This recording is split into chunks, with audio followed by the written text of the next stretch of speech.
1 hour since registration has now officially closed. Does the status quo still remain that it started off without any major glitches? Well, very good evening to you, Alton, and our viewers at home. Indeed, we are live at Election House here in Centurion, and that is the key question, because earlier when the IEC addressed us here at midday around 12 o'clock, it was early hours into the voter registration weekend. It was just a few hours, and that's when they indicated, they're saying that 99% of voter registration stations actually operated smoothly and opened on time. But of course, there were those disruptions that they spoke of, and they are particularly in areas such as Vuwani and Mafike, excuse me about that, areas such as Vuwani, and of course we know that some areas are there in Gauteng. They also had some problems there, but they're saying that all of these issues were actually at a minimum. They're saying some areas in Eastern Cape also experienced some disruptions, but they painted a picture of all systems going smoothly, and that there isn't such a big problem that is happening out there. But of course I do have the deputy CEO of the IEC. Thank you very much, Doctor. If you can just speak to me about from 12 midday up until now, has the status quo changed? It has changed mainly in Vuwani. In Vuwani, when we reported, when we last gave a report about midday, we had 10 stations that had not opened. Shortly before 1 o'clock this morning, that is 13 hours, this midday, all stations were functional. They were operational 100%. With the rest of the country, the situation remained fairly the same.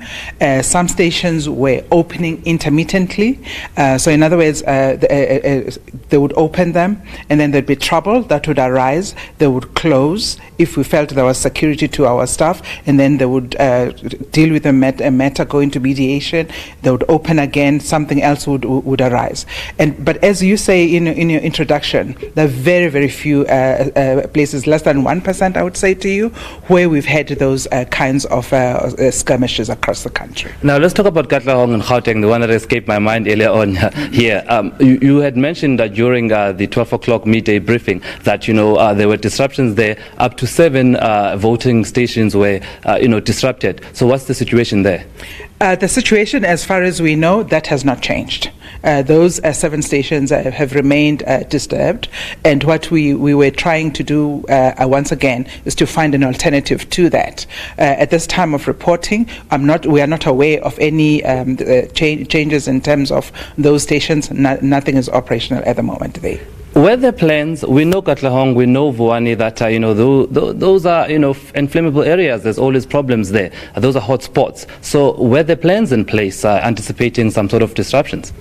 Certainly, and mainly our plans entail having the security partnerships that we have, which are very intense. They're very, very close. So what SABC will do, for example, is that they deploy their staff over there. However, in many instances, they're not able to be stationed there permanently. So what they do is that they rotate around the area, and during those moments when they are not in that particular place, that is when we are most vulnerable to something flaring up. So the best laid plans are usually scuppered when that happens.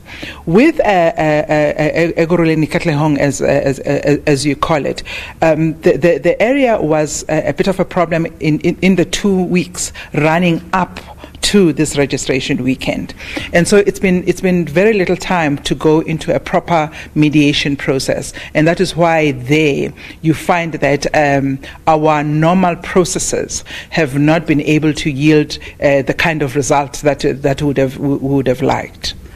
And now let's talk about your CEO addressed us earlier, and there seems to be a bit of resistance from IEC in terms of providing a lot of security. Earlier in that briefing at midday, you said that election voter registration places are not for heavy security. That there's places where people exercise a democratic right. Why this resistance when we can see that there are disruptions? Well, as the CEO explained in the morning session, the midday briefing, elections are about giving people who are eligible to vote unfettered access, movement. It goes with freedom of association, freedom of movement, and all of those things. The last thing that you want to do as an election management body is to become is to militarize, for example, an election. It's bad practice when it comes to election management. So we never do it. So that's why it's just not encouraged. All right, and of course we know that part of this weekend you want to meet that constitutional court ruling, and the deadline being in June. Just talk to us about that. Are you confident that perhaps you're going to meet that deadline? Look, given the excitement around this registration, what we have seen, what the politicians have done, they've gone all out and they've created a lot of vibe. The thing about elections, you need that vibe. You need politicians to come out and create that vibe so that people feel inspired to come out. Now, given that, we are quite happy that we will meet our target. However, we will wait and see by tomorrow whether that translates into the target group, that 2.8 million coming to give us those addresses. Well, thank you. That is Dr. Nomsa Masuku, who was just giving us the latest on day one of voter registration weekend. Of course, telling me that situations have slightly come down in Vuwani, but not so much in the Gauteng areas, saying that there is still some problems there. We saw that in Katlehong, 7 stations were disrupted, and she says the status remains the same there, saying that that area had a number of issues, going into this weekend, and that unfortunately they were unable to resolve that, but saying most of the first day has gone rather well. Well, thank you so much. There you have it from Sipho Stuurman there, speaking to the IEC Deputy CEO, Nomsa Masuku. And of course, if you missed today's voter registration drive, tomorrow is another opportunity, staying with the theme around voter registration.